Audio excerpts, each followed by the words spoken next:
Rama Rama Hare Hare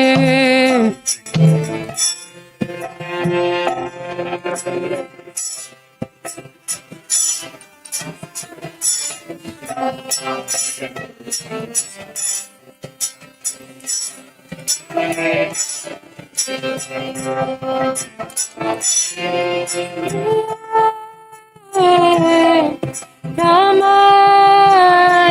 Rama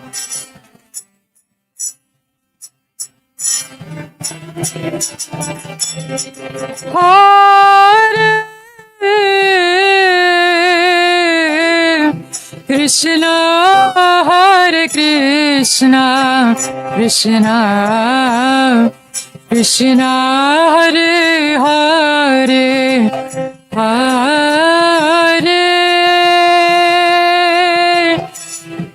Rama Hare Rama Rama Rama Hare Hare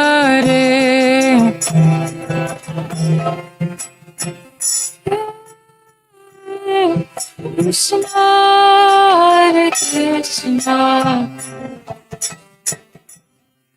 Krishna Hare Hare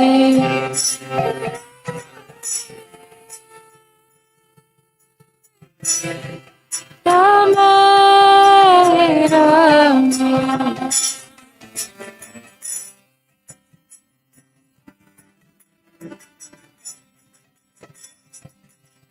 Hare Krishna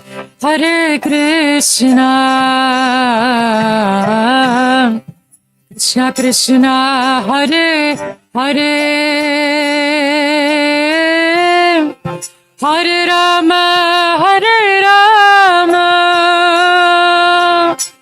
Rama Rama Hare Hare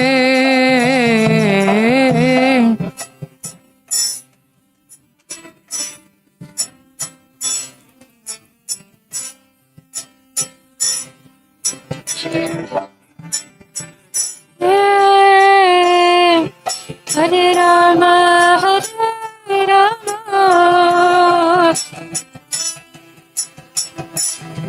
Sing part. Hare Krishna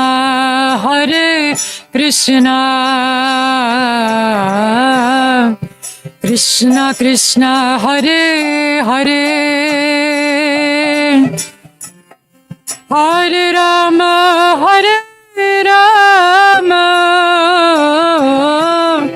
Rama Rama Hare Hare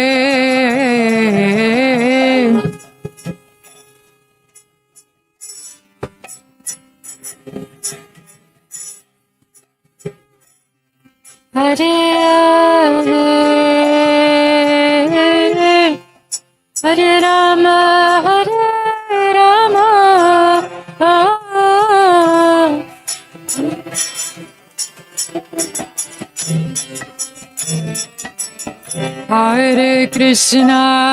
Hare Krishna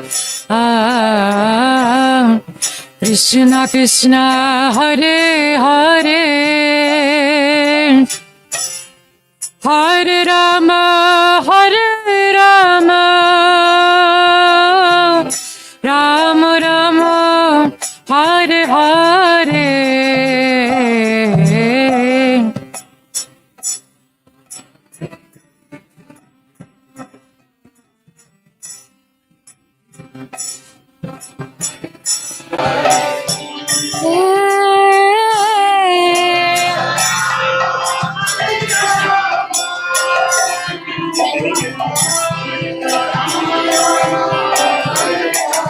You do it?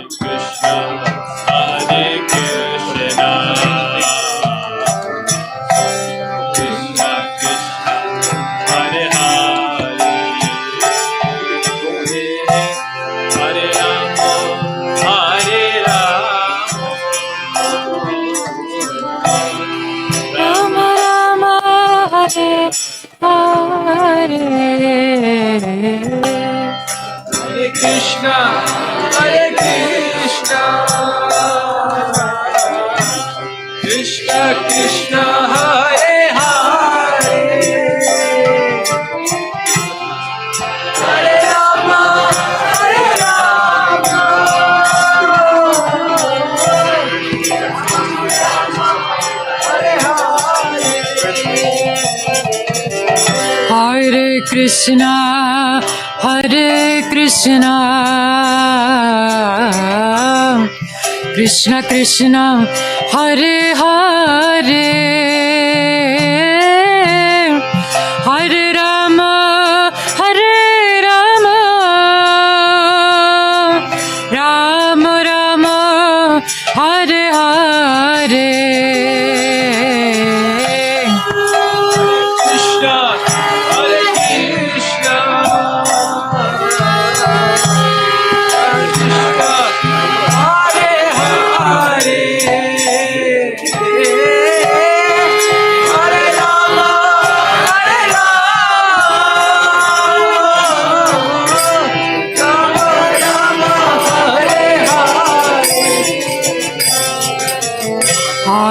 Krishna, Hare Krishna,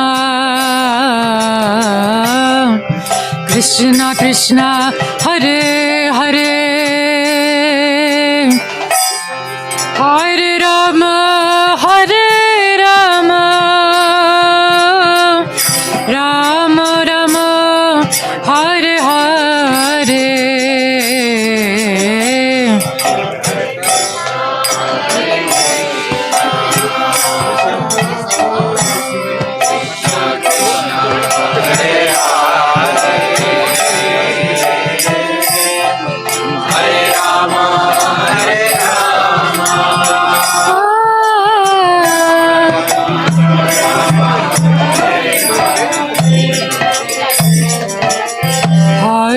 Krishna, Hare Krishna,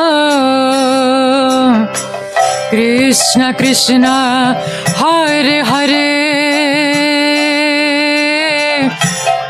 Hare Rama, Hare Rama, Rama Rama, Hare Hare.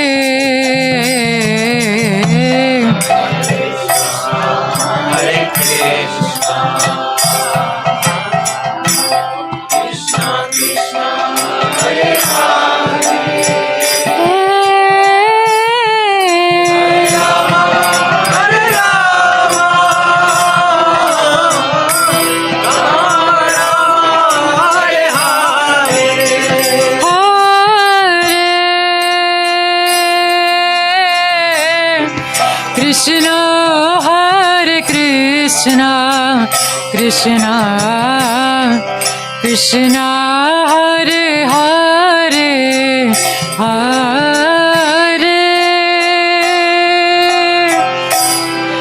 Rama, Hare Rama, Rama, Rama, Hare Hare.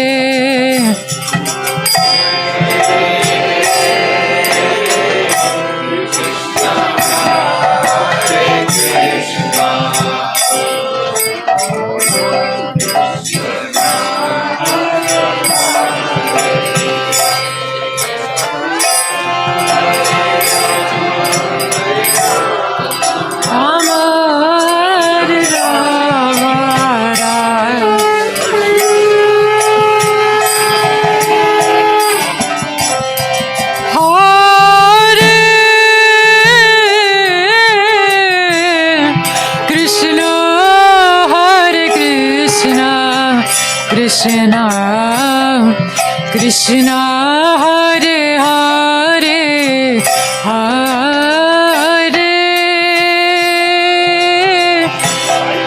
Rama, Hare Rama, Rama, Rama, Hare Hare.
Krishna Krishna Hare Hare Hare Rama Rama Rama Hare Hare Hare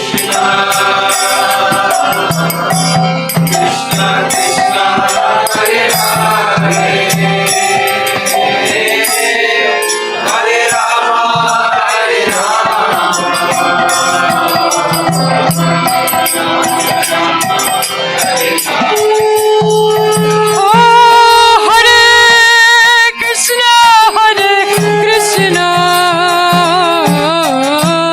Krishna Krishna Hare Hare Hare Rama Rama Rama Hare Hare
Krishna Krishna Hare Hare Hare Rama Rama Rama Hare Hare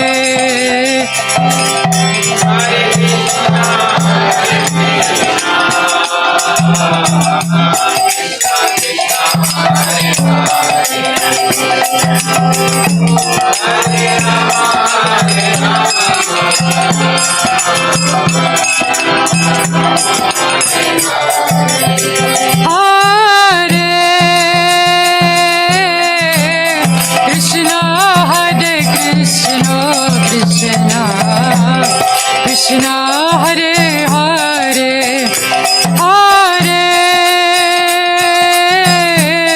Rama Hare Rama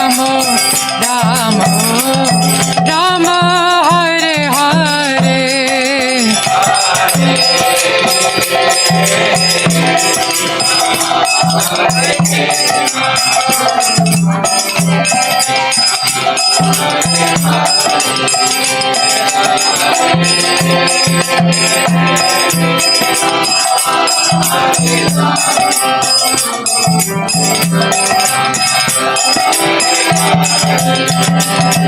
Oh Hare Krishna Krishna Krishna Hare Hare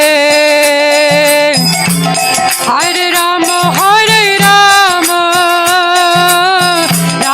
Rama Hare Hare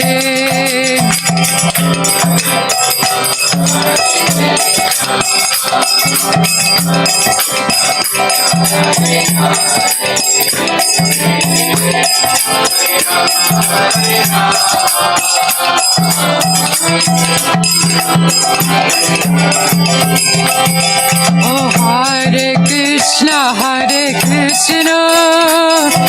Krishna Krishna Hare Hare Hare Rama Rama Rama Hare Hare Hare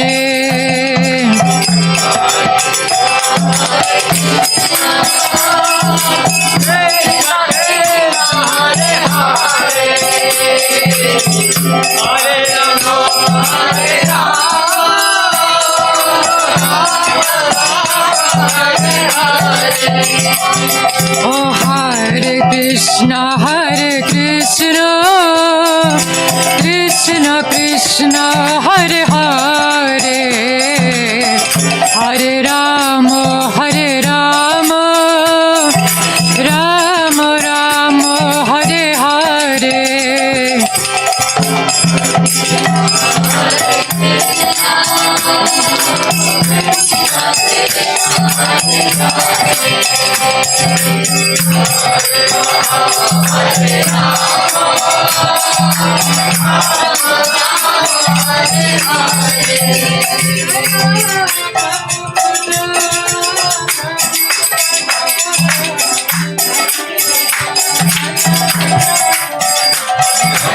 Prabhupada Jaya, Prabhupada, Prabhupada Jaya, Prabhupada.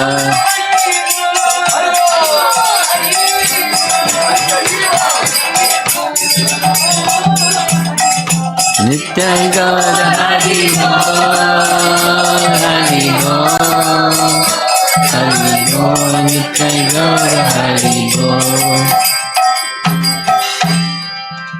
Srila Prabhupada ki, Shri Shri Gaur Nitai ki, Gaur Premanandi.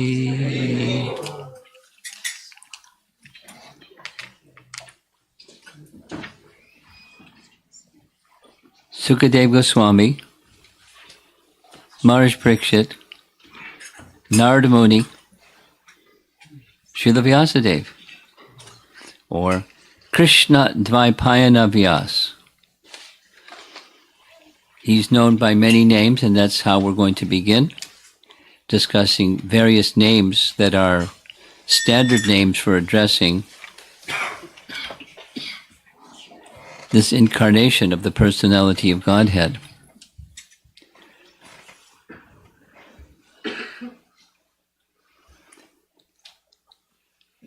Vyasadeva has the following names: Badarayana, Krishna, Krishna-Dvaipayana, Satyavati Sutta, Parasharya, and Parasharatmaja. Let's go through those names. Since his complexion was dark, he was called Krishna, which means dark. Since he was born on an island, we'll hear about the island on which he was born, he was called Dvaipayana. And from the word Dvipa, meaning island, Krishna Dvaipayana would later be known as Vedavyas, because he split the Vedas into 4. Vyasa also means diameter in Vedic mathematics. Maybe you didn't know that there's a Vedic mathematics. It passes through the center and divides the circle into 2 segments. Similarly, Vyasa divided the circle of Vedic knowledge, keeping Krishna in the center. Badarayana, because he performed his sadhana at Badarik Ashram. And Satyavati Sutta, because that's his mother's name, Satyavati. Parashatmaja is because he's born of Parashara Muni. Now here's a big question. This is going to be controversy time. You're all ready for a controversy? Is he Vishnu Tattva or Jiva Tattva? Who wants to volunteer one? And who wants to volunteer the other one? It's a controversy, right? Some say, and some say. So it's either this or that. He's not oscillating between being Jiva and Vishnu Tattva. Anybody want to take a shot at it? Let's move forward. Here's from Chaitanya Charitamrita, a very authorized literature, translation of this verse. The conditioned soul cannot revive his Krishna consciousness by his own effort, but out of causeless mercy, Lord Krishna compiled the Vedic literature and it supplements the Puranas, which makes it sound like Krishna Tattva, Vishnu Tattva. But it would also be appropriate to identify Shaktivesh Avatar Jiva as Krishna did it, because this is Krishna Shakti. Prabhupada's purport. Vyasadeva's Shaktivesh Avatar of Krishna, Lord Krishna. So it makes it sound like he's a jiva. At least that's how we're used to processing this kind of thing. He has very kindly presented these literatures to awaken the conditioned souls to his senses. Now let's go to Rupa Goswami. And Rupa Goswami, one of the books that Rupa Goswami wrote was Laghu Bhagavatamrita. Essentially, Laghu Bhagavatamrita is a anthology of avatars of Vishnu, or avatars. Those who descend into this material world are avatars. So in Laghu Bhagavatamrita, he makes reference to Vishnu Purana. Know that Krishna Dvaipayana Vyasa is Lord Narayana, who other than the lotus-eyed Supreme Lord could have written Mahabharata from Vishnu Purana. Not just Rupa Goswami's opinion, it's Vishnu Purana. And in addition to Rupa Goswami, here's Jiva Goswami making similar reference, citing, so the speaker of Vishnu Purana is Parashara Muni. And Parashara Muni is Vyasadev's father, who explained that in every Divya Yuga, what's a Divya Yuga? Cycle of 4 yugas. Every Divya Yuga, usually a different Jiva soul is empowered as a Shaktivesh avatar to take the position of Vyas, the divider of the Vedas. However, in the present Divya Yuga, Lord Narayana himself appeared as Vyasa. Therefore, Vishnu Purana declares that the present Vyasa is known as Krishna Dvaipayana Vyasa, for he is Lord Narayana himself and not an ordinary Shaktivesh avatar Vyas. Who else on this earth could be the author of Mahabharata? So he, Jiva Goswami, not just quotes one of those 2 through 5, but he quotes all of them and translates, at least they're translated, they're recited, or cited, I should say, and then translated. He's Trikalagya. Kala means time, and Trikala means 3 phases of time, and he's the knower of all 3 phases of time.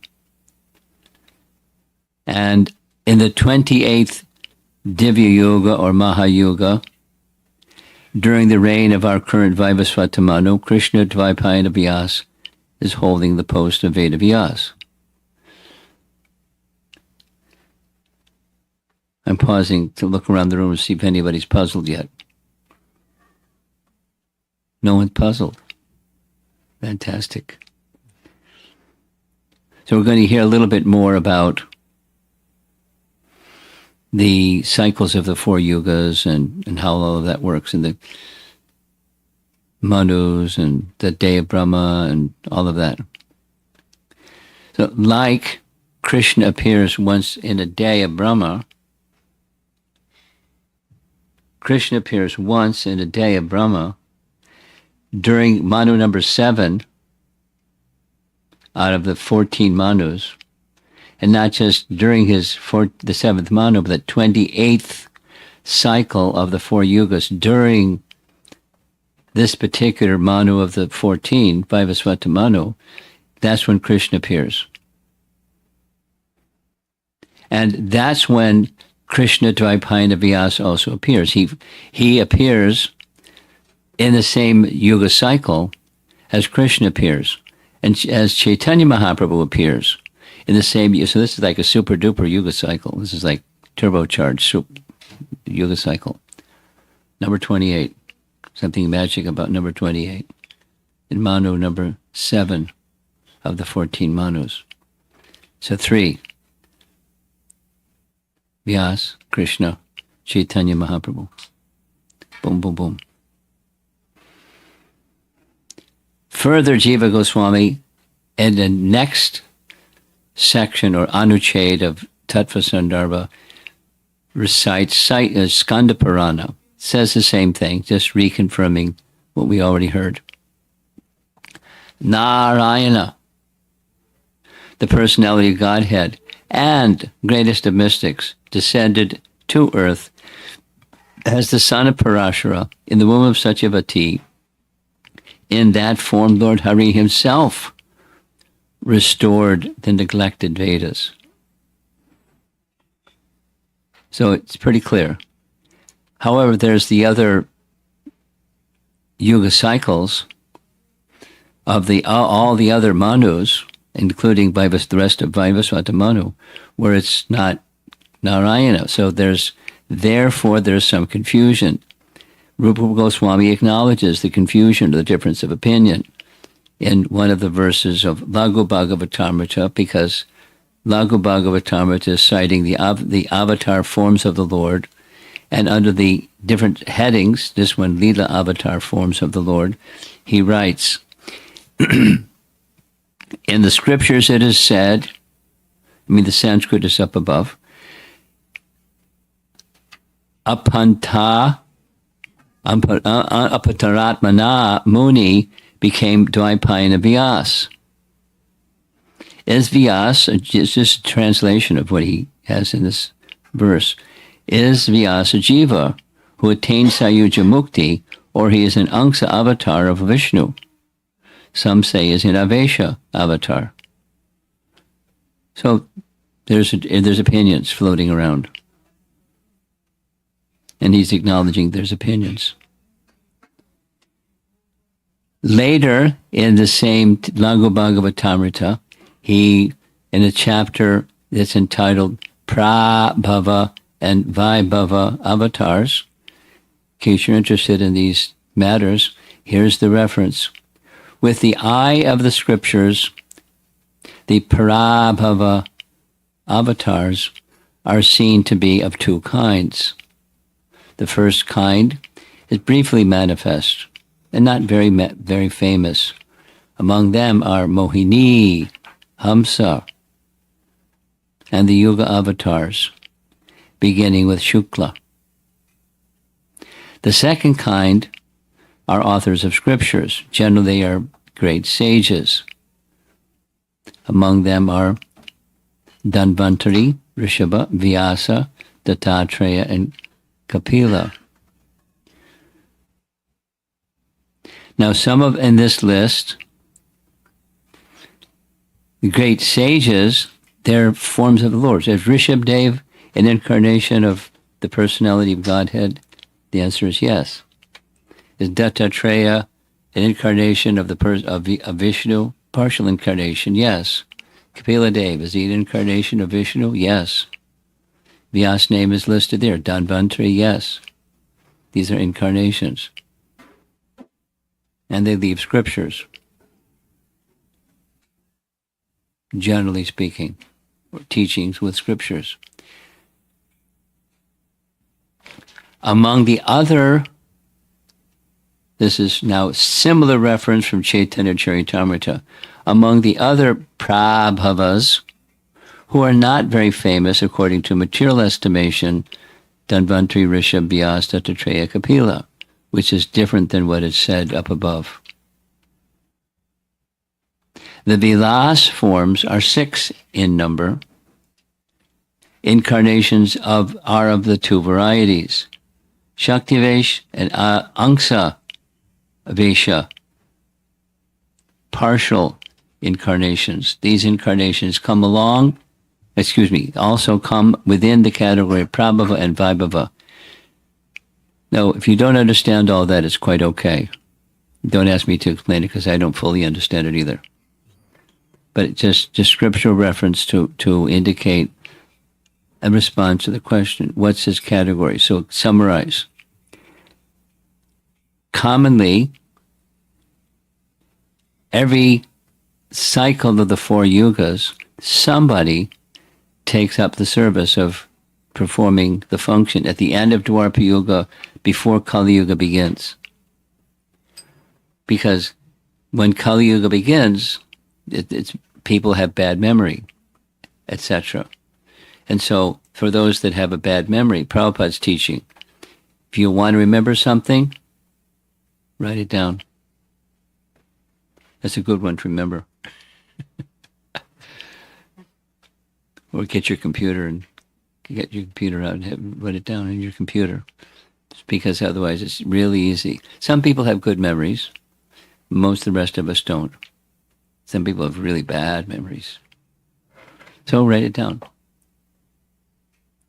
That's a Kali Yuga requirement. So at the end of Dwapara Yuga, each of the cycle of the 4 yugas, somebody takes that post. We're going to hear shortly who takes post next. Our scholarly devotees, if you know the answer, raise your hand. Don't blurt it out. I see one hand up. Who's the next Vyas? You wouldn't guess it. Ashvatthama. What? Could you say that again? Ashvatthama. What? Could you say that again? Ashvatthama is a bad guy. What did Ashvatthama do? He killed the 5 sleeping sons of the Pandavas. In battle, he did dirty stuff in battle.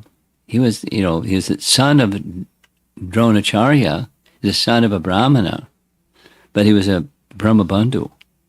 He was a bad guy. He tried to kill the sole descendant of the Pandavas by sending a Brahmastra weapon to kill the child in the womb of Uttara. He was a bad guy. They spared his life instead of, multi-murderer. They spared his life and sent him away. They humiliated him, cutting off parts of his hair, etc., etc., and sent him away. So he went and did austerities.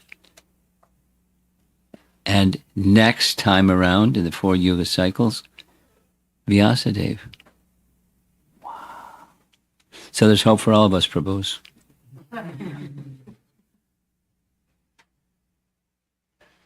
Next time you hear someone say that, or your mind says that, think of Ashvatthama. And there's many other examples. Narada was a nice example. Narada was a fallen Gandharva. And look what happened.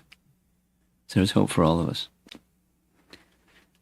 So here's a nice chart. It shows, geometrically, such yuga is the longest or largest of the 4 yugas. Then diminished a little is Dwapara Yuga, diminished a little is Treta Yuga, and then Kali Yuga is where we are. And the diagram is meant to show that it moves in cycles. So that's this arrow in the upper left. It's like the wheel rolls, and we're somewhere, it's towards the beginning of Kali Yuga, because this is the 28th Yuga cycle out of 71. 28th Yuga cycle out of 71 is something like around a third, right? Something like that. So there's a long ways to go till the Kali Yuga completes. And you want to know a secret? It's a secret I can't tell you. Have you ever wondered, there's kind of the spiral thing, Satya Yuga, Dwapara Yuga, Treta Yuga, like a vortex, and it goes down and down and down and down and down and down. The end of Kali Yuga, it's a mess.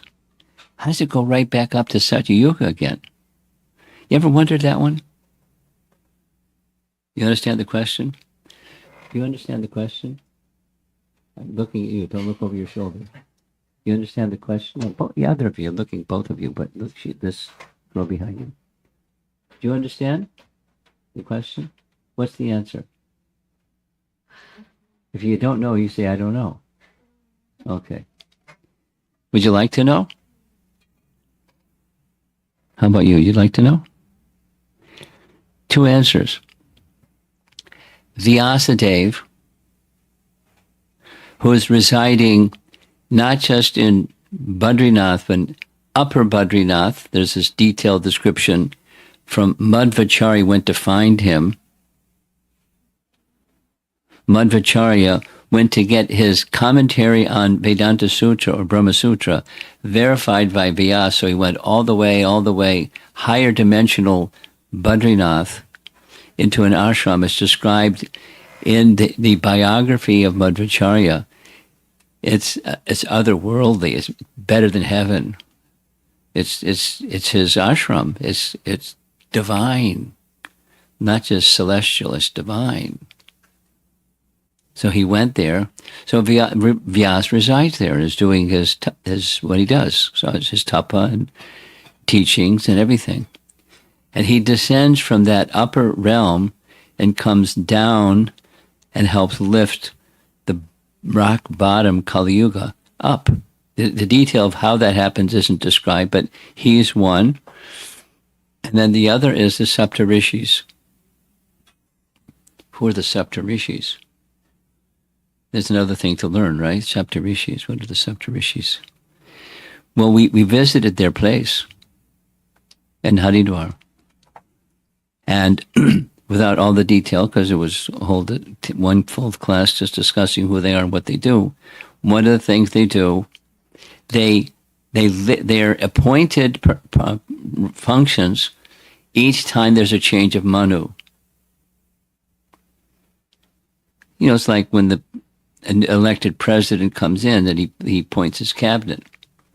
In this system, he's got to get it ratified by the Congress, but he appoints a cabinet and he fills up his team with appointed people.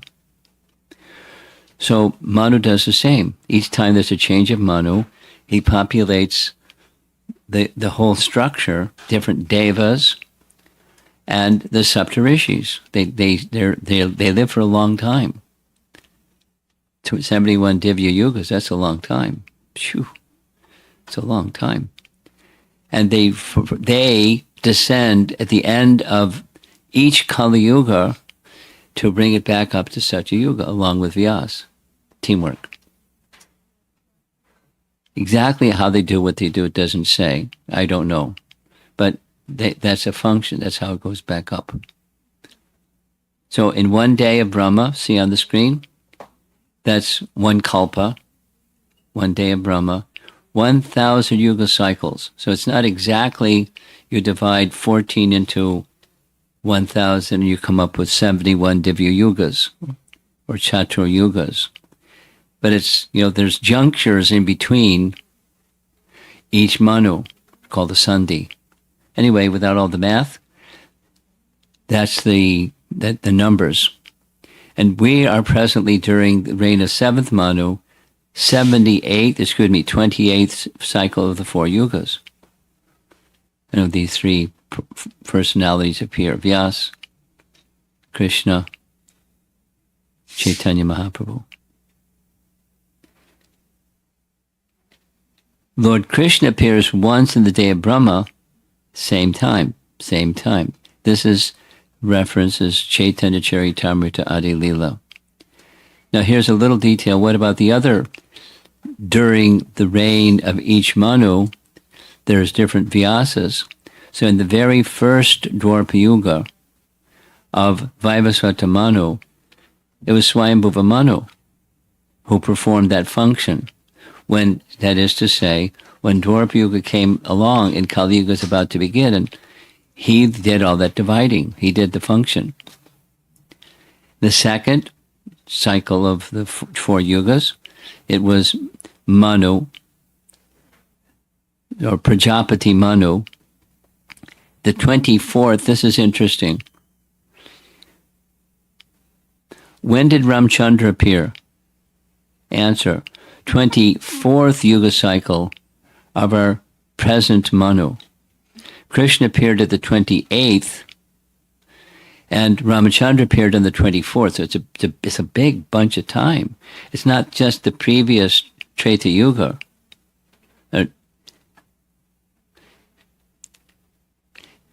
It's several yuga cycles away from us. It's a long time ago. Long time ago. And the next one, Droni, the son of Dronacharya Ashwatthama. He's going to become the next Vyas. Shoo. And the reference source for that is Vishnu Purana. How do we know anything? From the scripture. Scripture reveals things. If you don't have scripture, you're scratching your head or pretending that you know when you really don't know. There's a chart. I'm not going to go through it all, but you can look at the nice chart. And you see that little red circle around something towards the bottom. This is what's the information that's found in a chart. It's found in Laghu Bhagavatamrita. It's avatar forms of the Lord. It's a chart of the avatar forms of the Lord. And notice way up in the upper left, Krishna himself, Swayam Bhagavan Krishna. And he has various expansions and expansions of expansions and so forth. And over on this category, Shakti Vaishavatar, except for Krishna Dvaipayana Vyas, there are jivas that are empowered. Jivas that are empowered. And I'm not going to go through it all, but it's a nice chart. Incarnations and expansions of the Lord. Laghu Bhagavatamrita in one picture. Without all the scriptural references. And here's our disciplic line. We're in the Brahma Madhva Gaudiya Sampradaya. And so you see in the green box, there's Vyas. So Brahma heard from Krishna. Narada heard from Brahma. Vyas heard from Narada. Madhva verified his teachings by going to visit Vyas. Then there's this dotted line. A lot of in-between personalities. Bhaktisiddhanta and Prabhupada. That's our sampradaya. With some missing dots. Okay, here's another chart. This is the last chart. In the green box, again, Krishna Dvaipayana Vyas. And you go up from Krishna Dvaipayana Vyas, and he's the son of Parashara Muni and Satyavati. We're going to hear a little bit about how that happened. Interesting. And Satyavati, you go up above Satyavati, and she was the daughter of Upachara Vasu. And it's a little story. We'll tell the little story. It's a Mahabharata, complicated story. But it's a nice story. History. And then on the right side, the other personalities. Shantanu and Ganga had Bhishma as a son. Shantanu and Satyavati had two other sons. Chitrangada and Vichitravirya, etc., etc., etc.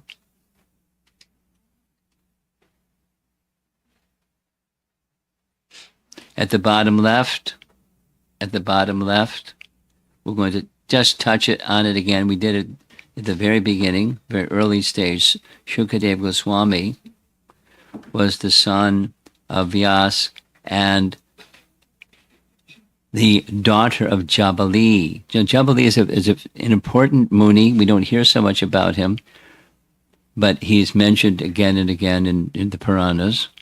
And he had a daughter, Vatika. So the daughter of this sage, Brahmana, Jabali, was his wife.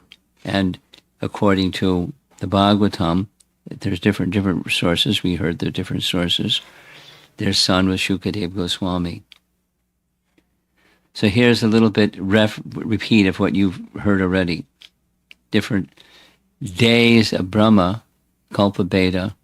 There are different appearances, ways in which Shukadeva Goswami makes his appearance. But just to keep it simple, he appeared in the womb of his mother, stayed there for 16 years. Some references say 12. Vyasadeva, poor mother, really uncomfortable with a child in her womb for 16 years. Gosh, poor lady. So he pleaded with his son in the womb, please come out. And he declined because he didn't want to have anything to do with Maya. But he didn't want to even take the risk of being influenced by Maya.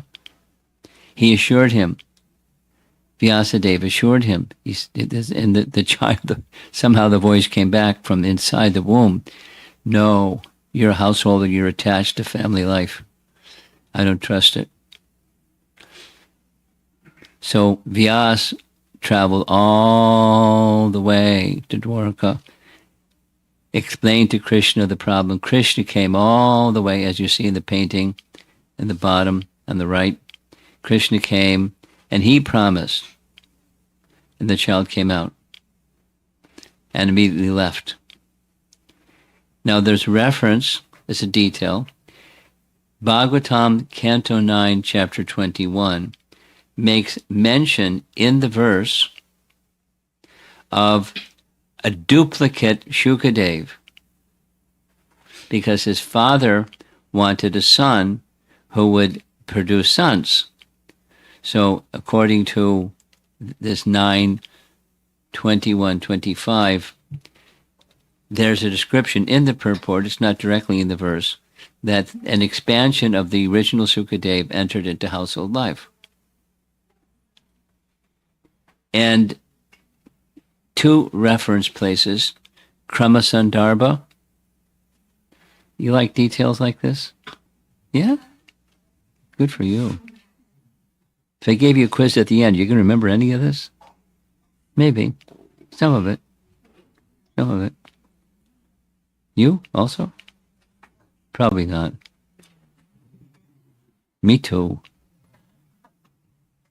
But Kramasandarbha is one of the multiple commentaries on Srimad Bhagavatam that was written by Jiva Goswami, and similar to what Prabhupada did, verse by verse by verse. Most verses have Jiva Goswami's commentary. He comments on this particular passage and makes reference to Brahma Vaivarta Purana, where this is a different Shuka in a different day of Brahma, not our day of Brahma. Because there's different days of Brahma, and therefore there's different Shukas. And therefore one of those days of Brahma in which there's an expansion of a particular Shuka, he manifests an expansion that enters into household life. It's a detail. Don't worry about details, but it's there in case you like details. But each day is different. So the principle is, as the wheel of time turns, it's the same pattern again and again, but with diversity each time the wheel turns, because according to our founder Acharya, Srila Prabhupada, variety is the mother of enjoyment. You've heard that one? Variety is the mother of enjoyment. So there's varieties of, for example, things that you eat. Variety, not just one thing. The same thing every day. It's variety. That's nice. Variety is the mother of enjoyment. And you can take any other example. Friendships and kirtan and, speakers, and there's variety. Variety is the mother of enjoyment. Verses on the same topic, variety is the mother of enjoyment. So Krishna enjoys, Shukadeva manifests different on different days of Brahma, different manifestations. So now here's, the topic is Vyasadeva, and we're going to hear a little bit about Satyavati, who was the mother of Vyasadeva. And it's very complicated, not too terribly complicated, pretty complicated. There was a king named Uparichara Vasu. He wasn't one of the Vasus in the heavenly realm. He was an earthly king. His name happened to be Uparichara Vasu. And he became the father of Satyavati. As you see in the sketch on the left, she was born from the womb of a fish. What? There's a backstory, the backstory behind the backstory, and the backstory behind that one. But I'll narrate it simply because in Mahabharata it's like, very detailed. So the fish was known as Matsyagarbha, and the girl that's shown in the drawing was in the fish's body. When she was born, she became Matsyagandha. Gandha means fragrance. She smelled like a fish.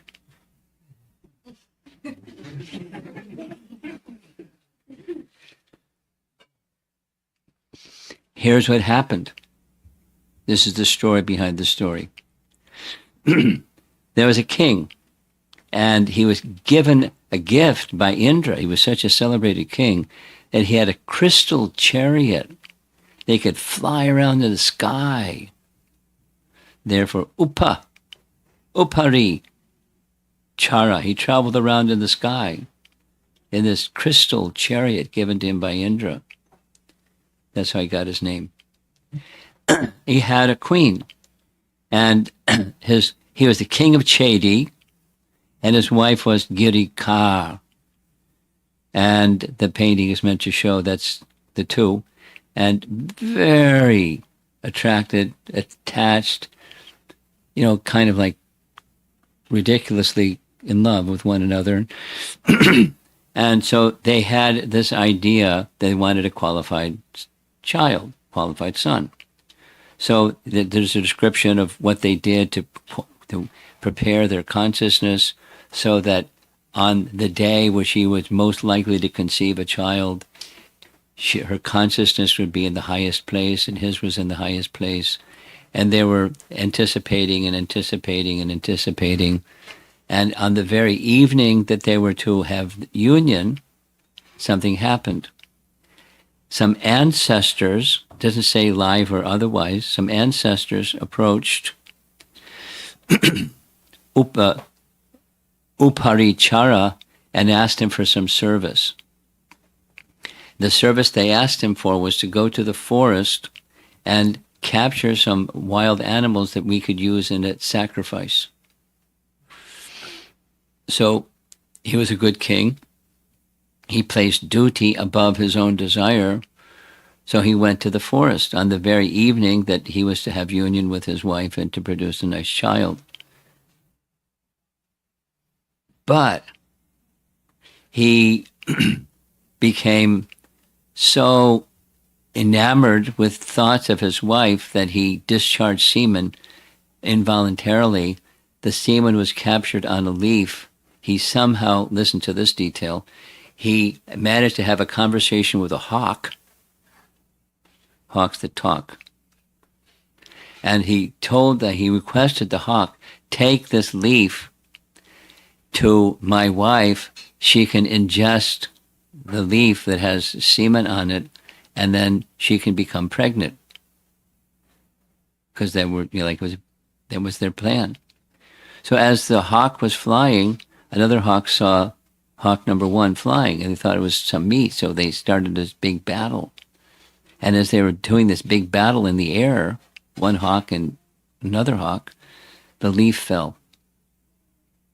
And the leaf fell into a lake. And in the lake was a fish.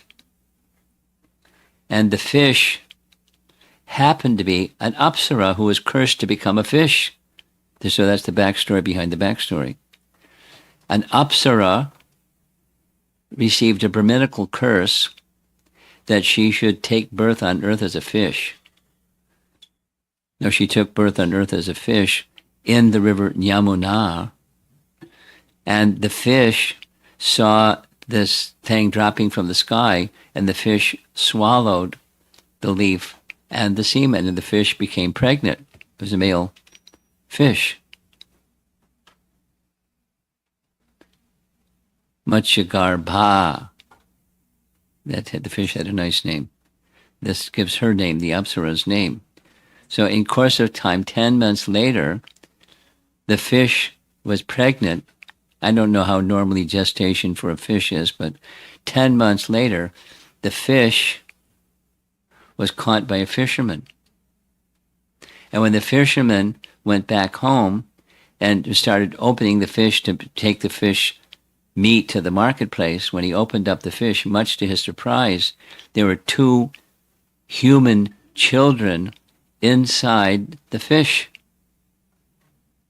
He was really surprised. It wasn't a normal thing. So he went to the king and told the king what happened. And the king, Uparichara, was the father. So there was a male child that was named Matsya because he grew up in a fish. So he accepted the male child. He became like his adopted child, but it was actually his biological child with a different mother than his wife, his queen. And that Matsya was then trained to become the next king. Ta-da!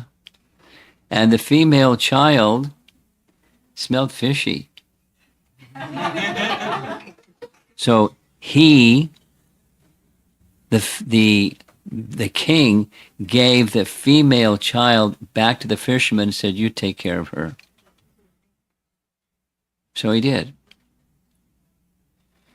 Now, she was this very elevated personality. So her physical features were very beautiful, very charming, elegant, and all kinds of nice things, except she had this bad fishy smell. So that was a detriment.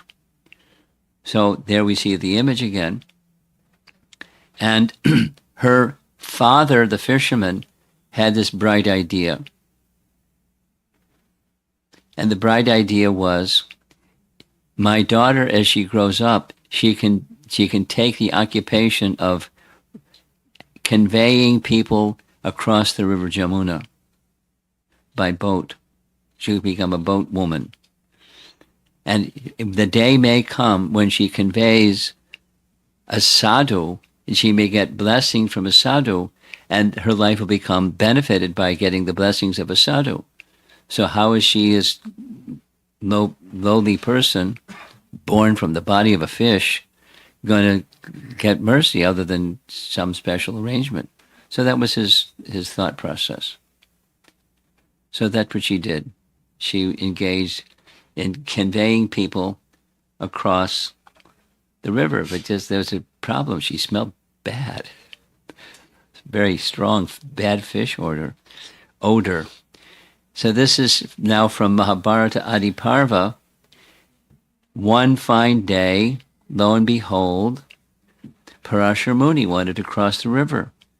And he approached the young lady to take him across the river. Same all these details of when it was. 28th Yuga cycle of the present Vaivasvata Manu. And he found her to be extremely beautiful. And the plan of her father worked out.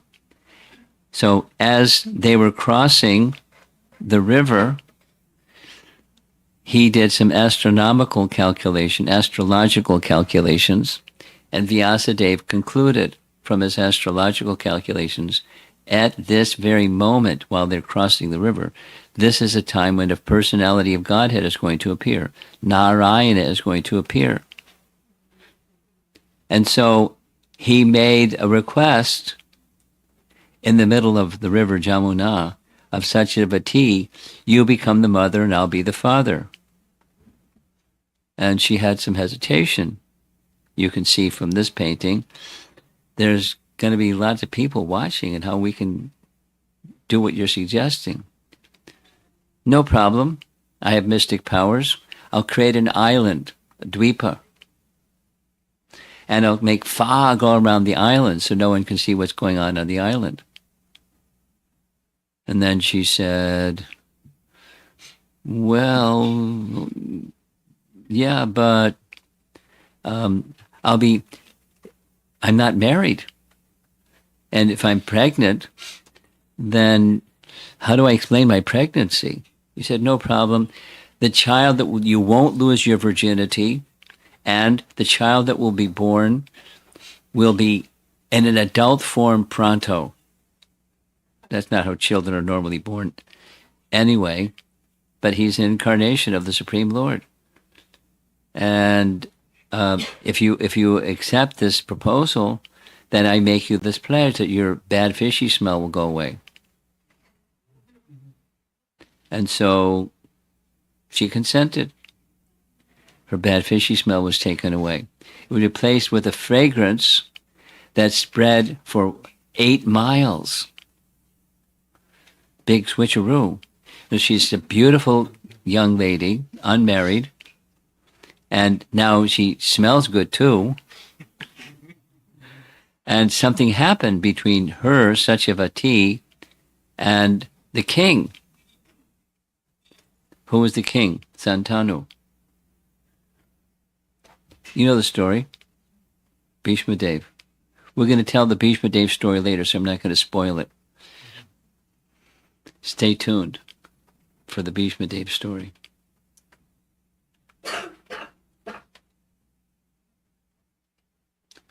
But Vyas then was born as from the combination of Satyavati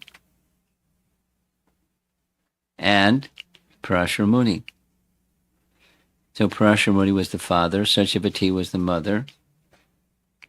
Immediately a male child was born.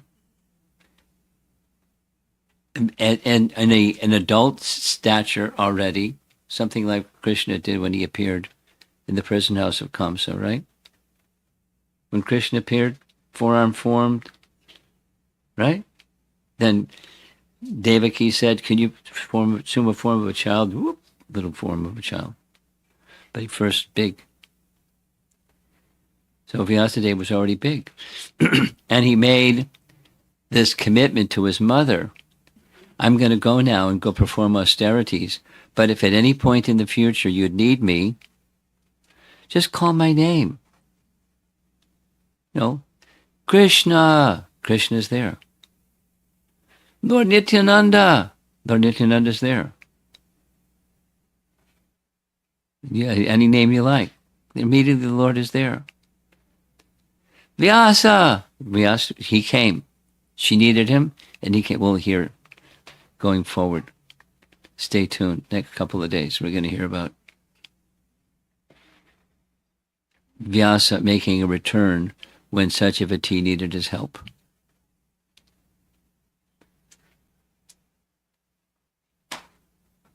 So here's another nice drawing. So now we have who his father and mother are. And now we're going to hear about where he resided. Where did he reside? According to Srimad Bhagavatam, Canto 1, Chapter 7, on the western bank of the river Saraswati, which is intimately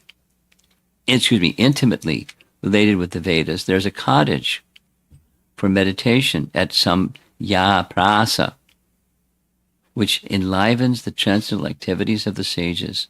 So notice in the background, it's the Himalaya mountains, right? That's Narada speaking to Vyas. That's what this section is. Canto 1, Chapter 7.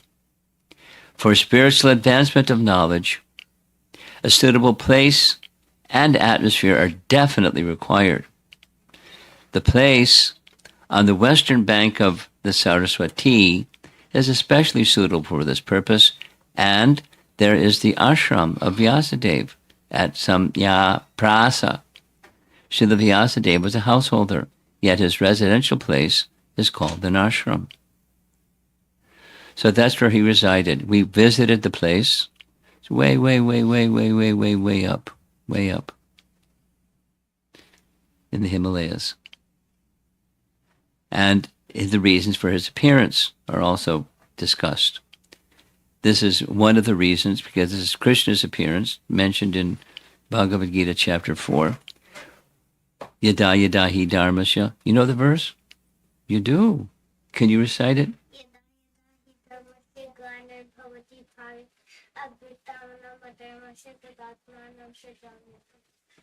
Zawi. Have you learned that verse yet?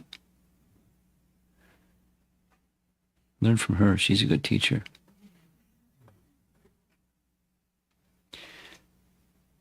You know the verse? Half of it. You know the verse. Go ahead. Recite it.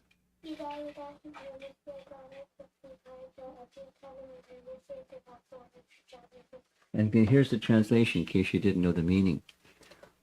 Here's the translation. Whenever and wherever there is a decline in religion and religious practice, and a predominant rise of irreligion at that time, I dissent. Srijam Yaham. Srijami means he makes the arrangement. He's self-manifesting. He appears. Aham Srijam Yaham. Tadatmanam Srijam Yaham. At that time, I descend myself. Prabhupada's purport. Sometimes he descends personally, and sometimes he sends a bona fide representative in the form of his son, his servant, or himself in some disguised form. So there's reasons for Vyasadeva's appearance. And look, here's another verse. This is from Canto 1, Chapter 1, Text 10. O learned one, in this iron age of Kali, men almost always have but short lives. They're quarrelsome, lazy, misguided, unlucky, and above all, always disturbed. So those are symptoms of this age of Kali. And because of the bad age of Kali, he appears every beginning of every Kali Yuga, or towards the end of the Dwapara Yuga, to make it possible for people who have bad memories like us to take the sound vibration and put it in a written form and to divide it and so forth. We're going to hear more about that. Here's the 12th canto, Bhagavatam. Shukadeva Goswami said, "Then, O king, religion, truthfulness, cleanliness, tolerance, mercy, duration of life, physical strength, and memory will all diminish day by day because of the powerful influence of the age of Kali." So those are reasons for his appearance. And then here's what he did, described by Jiva Goswami and Tattva Sandarbhas. By his dividing the Vedas, how did he make it better for us Kali Yuga folks? And here's 3 answers he gives. Originally, there was one Veda. This is Tattva Sandarbha. It's really nice. It's here. Rather than read it, I'll just describe it. So, the Vedas was originally like this vast, vast, vast, compared to a treasury of jewels. And when people needed something, they would go to the Brahmana that knew this vast treasure chest of mantras in the shape of jewels. And I would like this, I would like that, I'd like the other thing. They knew exactly where to go in the treasure chest and take the mantras and do the yajna. Time passed. Brahman is not so qualified. The memory's not so good, and so he made it simpler. He took the big treasure chest and made it into 4 separate divisions. Some for this, some for that, some for the other thing, and some for the other thing. Made it easier for the brahmanas to do their service to the society, so people could have their needs met. This, that, and the other thing. And then subdivisions, and you're going to see another chart, another, like, what makes up the composition of the Vedas chart. And then he, Vyas, wrote an explanation in the form of Vedanta Sutra. And then there were some, according to Jiva Goswami in Tattva Sandarbha, there were some additional verses that he took into from the original Sanskrit, Alaukika to Laukika Sanskrit, and that became the Puranas. From otherworldly to worldly Sanskrit, easier accessed for us, the Puranas and Itihasas. Easier, much, much, much easier Sanskrit to chant and to understand. He did a great service. So that's what the first is. And then the second, he wrote the Smriti section. That's the explanation of the Shrutis. He divided the Vedas into four and explained them. And then the Mahabharata. So that's the Itihasa section, 18 Puranas and Upapuranas and Brahma Sutra or Vedanta Sutra to explain everything. So that's a lot of work. Try writing a Vyasa Puja homage sometime. How long does it take you? So here's the chart of the Vedas. We're not going to go through the chart. But Vedic scriptures is at the top and lots of things underneath. So the Shruti and Smriti are the two in red just below the Vedic scriptures. And the Smritis are quite vast, but the Shrutis are especially significant. It's something I learned from exhaustive study and preparation for the Madhurya Kandamani series. The writings, we'll just do it like this. The writings of Rupa Goswami were derived from what? They were derived from teachings that were given to him by Chaitanya Mahaprabhu. The teachings of Chaitanya Mahaprabhu were derived from the Shrutis, the Vedas. So when explaining what Rupa Goswami has written, Vishwanath Chakravarti Thakur goes back to the Shrutis because that's the root. That's the root of the tree. And then take a few verses, sprinkle of verses, and expands it into what Rupa Goswami wrote. So the point is, the teachings of Chaitanya Mahaprabhu are rooted in the Vedas. The essence of the Vedas, the ripened fruit of all the Vedas, is the Srimad Bhagavatam. So the teachings of Chaitanya Mahaprabhu are the teachings of Srimad Bhagavatam. Here's something I learned from Radhika Raman. You've heard of his name? Radhika Raman. Radhika Raman is a very nice devotee. There's many nice devotees. He got a PhD at Oxford University when he was a teenager. Full scholarship, but when he was a teenager. And his PhD was in Tattva Sandarbha. No. One of the Sandarbhas, Paramatma Sandarbha, I think. And he just did, his PhD was on 3 verses. And I heard him explain what his PhD was about one time. And he started off by explaining what I'm going to share with you right now. The mission of Jiva Goswami in writing the 6 Sandarbhas was to do anything, the same thing that one who's a follower in a sampradaya would want to do, and that is the teaching of our sampradaya is the highest. And the strategy was the Srimad Bhagavatam is the highest. The teachings of Chaitanya Mahaprabhu are the teachings of Srimad Bhagavatam. Therefore, the teachings of Chaitanya Mahaprabhu are the highest. A equals B.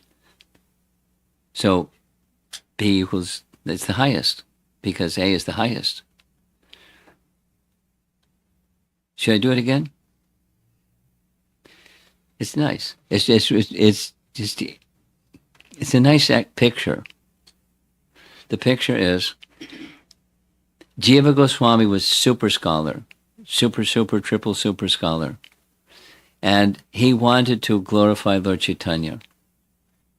To glorify Lord Chaitanya, he wanted to write a book that became the six Sandarbhas that teach the teachings of Lord Chaitanya are the highest. So he had a strategy to teach the teachings of Lord Chaitanya are the highest. One, the teachings of Srimad Bhagavatam is the highest. Two, the teachings of Lord Chaitanya and the teachings of Srimad Bhagavatam are identical. Three, the teachings of Lord Chaitanya is the highest, because it's a teaching of the Srimad Bhagavatam, which is the highest. They're identical. So his explanation was the greater part of the work was the middle part. The teachings of Lord Chaitanya are the teachings of Srimad Bhagavatam. The teachings of Srimad Bhagavatam are the teachings of Lord Chaitanya. They're seamlessly one. So much of the commentary that he wrote in the Sandarbhas is here's the Srimad Bhagavatam, here's the teaching of Chaitanya Mahaprabhu, and they're identical. Seamlessly identical. Now I'm adding one other thing. The teachings of Lord Chaitanya, which are the teachings of Srimad Bhagavatam, are rooted in the Shrutis. As you see on the chart, the Shrutis are on the left. See that red box at the top? That's Shrutis. The one with the red box at the right, that's Smritis. So Srimad Bhagavatam is in the category of Smriti. But Srimad Bhagavatam is also, Srimad Bhagavatam is a commentary on what? Vedanta Sutra. What's Vedanta Sutra? It's a summary of the Vedas. Srimad Bhagavatam is an explanation by the order of Narada to Vyas to compile an explanation, a complete explanation. We're going to get to Vyasa's despondency in a moment, and Narada's instructing him what to do about it, why and what to do. He knows Vyasa's literary incarnation of the personality of Godhead, so he knows everything. There's nothing he doesn't know. But in order to have Srimad Bhagavatam become fully expanded, Narada came and instructed him what to do, and so he did. Here are some of the disciples of Vyasadeva, prominent ones. When he divided the Vedas into four, it's right in the Bhagavatam, he entrusted each of the four to one of his disciples. The name of the Veda, the four Vedas, right at the top. And then when he wrote the Puranas, he entrusted the Puranas to Ramaharshan Sutta. Ramaharshan Sutta became the father of Sutta Goswami, who narrated the Bhagavatam after Shukadev narrated it. Of course, Shukadev. And the Sanjaya, who's the speaker, one of the principal speakers of Bhagavad Gita, he was the secretary of Dhritarashtra. He was a disciple of Vyasa. So he had powers that Vyasa invested in him. He could sit in a room and see what's going on in another place. See it and hear it and repeat it as it's going on. You had an indwelling TV set. Live broadcast without all the technology.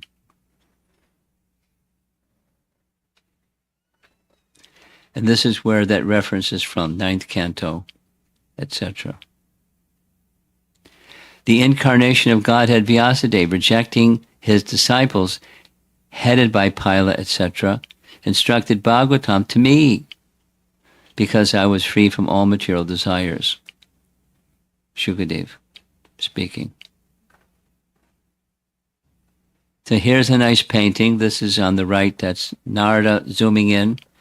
Vyasa, he's way up in the mountains in the Himalayas, feeling despondent after compiling all of this. So Srimad Bhagavatam, Canto 1, Chapter 5, describes this. Text 8, Narada said, you have not actually broadcast the sublime and spotless glories of the personality of Godhead sufficiently, because it's there in the other Puranas and Mahabharata. That philosophy, which does not satisfy the transcendental senses of the Lord, is considered worthless. Now, the Vedas aren't worthless, but you didn't put the pin properly. Although, great sage, you have very broadly described the four principles, beginning with religious performances, you have not described the glories of the Supreme Personality of Godhead Vyasadeva. And so, he did. Sit in trance, what you envisioned during trance. This is chapter 7. These very important verses in chapter 7. The 4 essential verses of the entire Srimad Bhagavatam. Anyway, Vyasadeva composed the Srimad Bhagavatam, the Amala Purana. So here we see Sanjaya, who's disciple of Vyasa. Therefore, by the mercy of Vyasa, Sanjaya was able to envision the battlefield of Kurukshetra even while he was in the room of Dhritarashtra. This is right in from Bhagavad Gita Purport 1.1. By the mercy of Vyasa, I've heard these most confidential talks directly from the master of all mysticism, Krishna, who was speaking them personally to Arjuna, from Bhagavad Gita chapter 18. Vyasa was the spiritual master of Sanjaya, and Sanjaya admits that it was by Vyasa's mercy that he could understand the Supreme Personality of Godhead.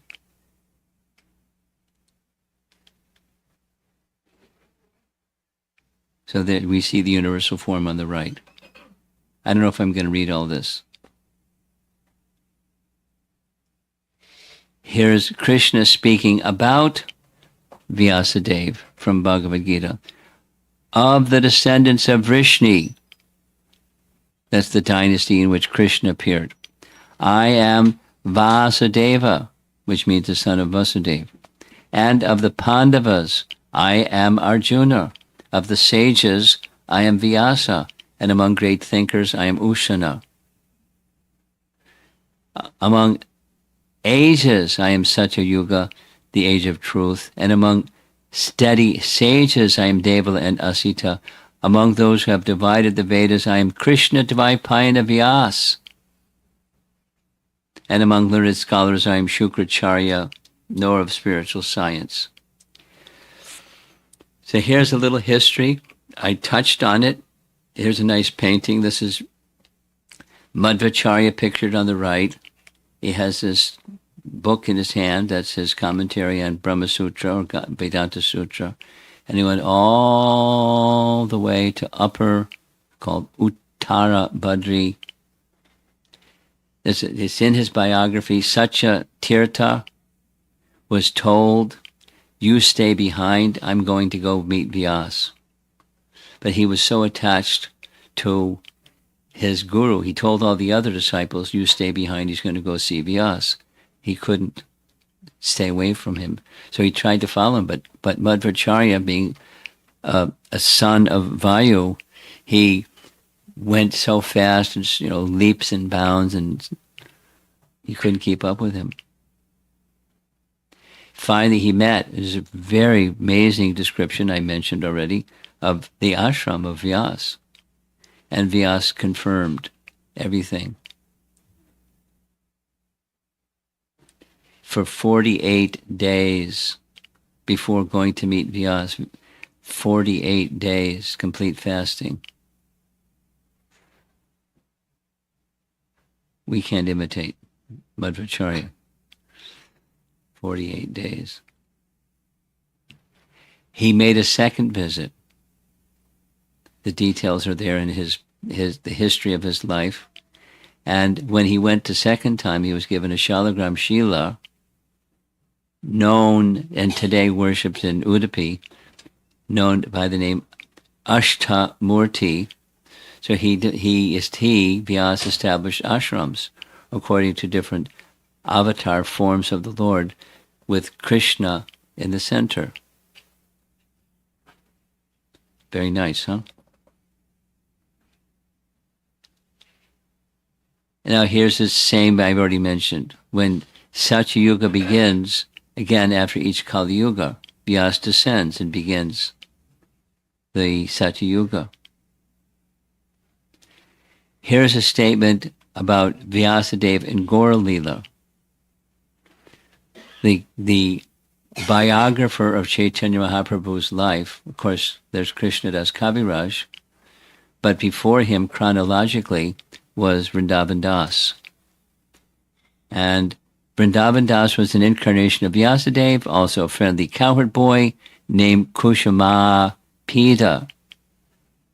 Where does that come from? Gorgona Deshtapika.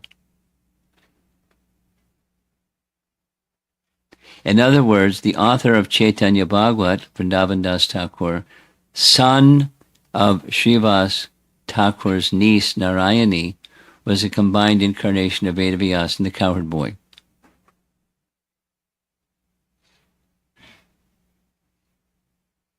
A lot to digest, huh?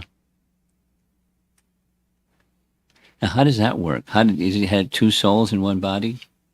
No. How does it work? It's the mood or an angsa of the person from whom he is an expansion appeared in the body of Vrindavan Das. That's how it works.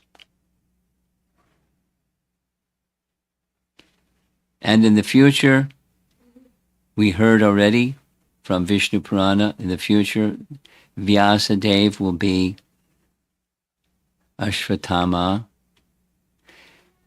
In Chaitanya Mangala, this is mentioned in Chaitanya Charitamrita, in Chaitanya Mangala, Vrindavan Das Thakur has stated in many places the factual truth that the future Vyasadeva will describe the Lord's pastimes elaborately. The statement given in Chaitanya Bhagavat is this one here. The unlimited pastimes of Sri Chaitanya Mahaprabhu will be described by Vyasadeva in the future. So this is details. I'm going to skip forward. So the original spiritual master, this is the end, the last slide we're going to see this evening, because we have deity worship to attend to after this. So in our ISKCON, Prabhupada established a system that when there is the appearance day of, or birthday of one's spiritual master, like his Prabhupada's birthday or Prabhupada's appearance day, we would celebrate by a festival called Vyasa Puja. So it's tradition. Nityananda Prabhu then arranged to offer Vyasa Puja, a worship of the spiritual master, Lord Chaitanya, but Lord Chaitanya carries the plow-like weapon called Mokshala in the ecstasy of being Nityananda Prabhu. What's a Mokshala? Who knows what a Mokshala is? It's one of the weapons of, or the instruments of Balaram. Plow.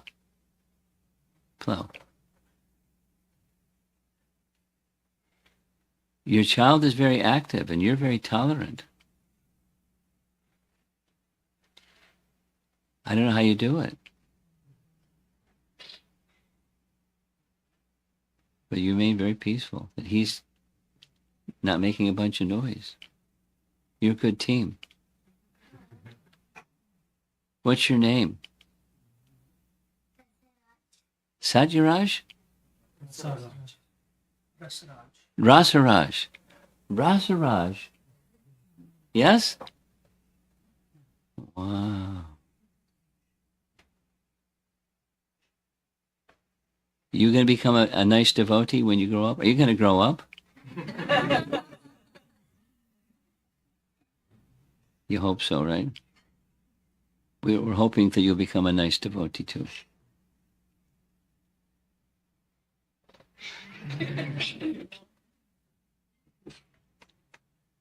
Okay, so that's our topic of Srila Vyasadeva. Let's see if there's some discussion. Oh, wow. Go ahead. You got the microphone. Like, Hare Krishna Mother, thank you for the wonderful class. Like you mentioned, Thank you for being so attentive. you said like Vyasadeva said like he will go to the forest and tell to his parents like if you need help just call me. Did when you said like once the parents called Vyasadeva, did Vyasadeva come back? Oh, immediately. Immediately.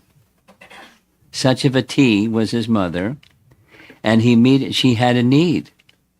She didn't bother him, but she had a need. There's a detail. We'll hear about it in a couple of days, what that detail was. Thank you. Okay. Over here. Thank you, Gurudev, for such an informative lecture. So my question is around Ashwatthama. So I'm hearing this first time that he's going to become Vyasadeva. So my question is like, when a normal human being, even after, in spite of doing all the good deeds throughout their life, with one bad, they fall down and come back to where they started. How come Ashwatthama, even after doing so many misdeed and all the killings and everything, what did he had that he's going to get a Vyasadeva? He underwent austerity. The detail is not described, but the principle, minus the detail, is he understood that he had done wrong, and he underwent atonement to counteract or to diminish the bad deeds that he had done.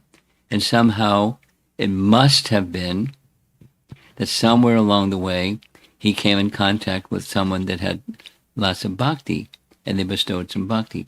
But the detail is, there may be some history, I don't know.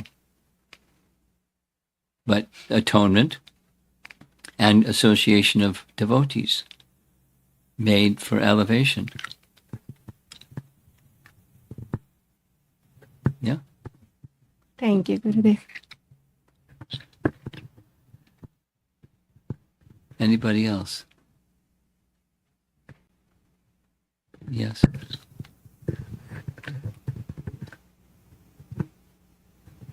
Hare Krishna Maharaj.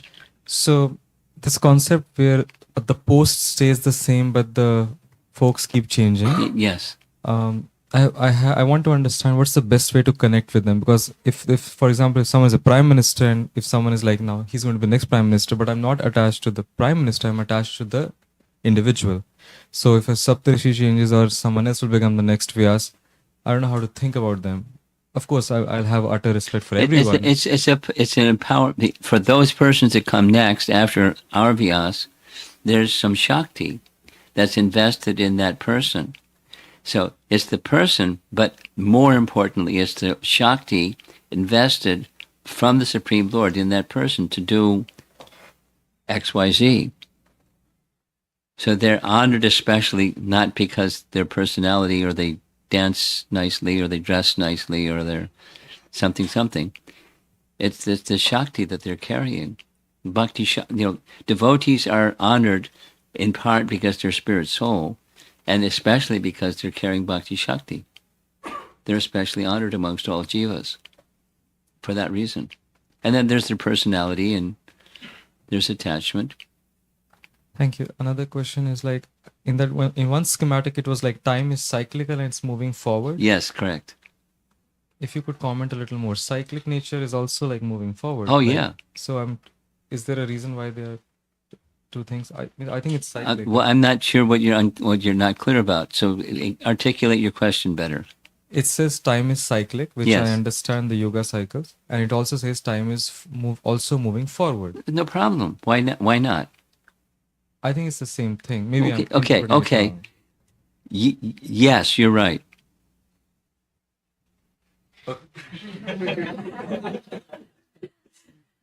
Moving forward in a cycle, just like it's winter. And we stick around. We don't have to move anywhere. The season's going to change. It's night. And then, and wait a while, it's going to be morning. So time moves in cycles. So your point is, it's just spinning. It's not really moving forward. That's your point. And you're right. But it appears to be moving forward just like the rising of the sun. And it moves. But it's not moving. There's another explanation, but it appears to be moving. So time moves in cycles, but it's cycles. It's not really going anywhere. It's just cycles. And that's another point. There's small ones, there's medium ones, there's big ones.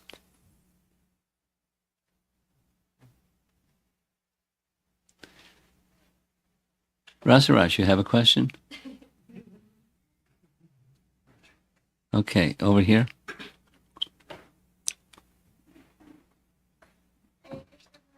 My question is that how come Vyasadeva came across Narad Muni when read the Srimad Bhagavatam? How come Vyasadeva came across Narada Muni? I'm not sure what you're asking. I mean, Narada Muni is a bestower of bhakti. We heard that yesterday evening, right? He's carrying a big load of bhakti, and he gives it liberally. And one of the persons who he gave it liberally to was Vyas. So why? Because he's a liberal giver of bhakti, and Vyas was a recipient.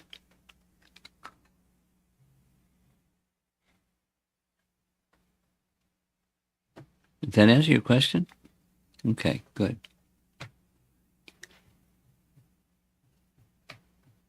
Okay, we're going to turn our attention next to the deities who are going to make their appearance, right? Have they made their appearance? Okay. So it's a small little room, and there's a lot of people that aren't going to fit in that small little room. So you figure out what you're going to do, and we'll have an arti.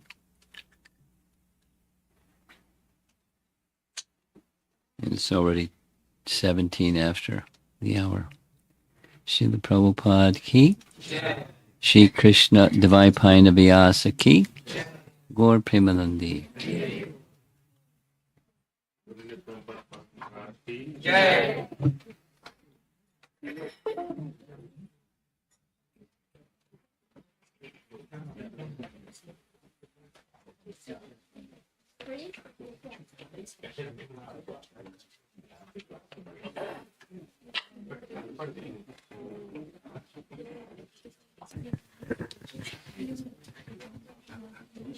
Hare Krishna, dear devotees. Yes. Now we will be having the Aarti. Some devotees can come this way and some can even come and look from the behind as well. There's way to walk back as well. Hare Krishna.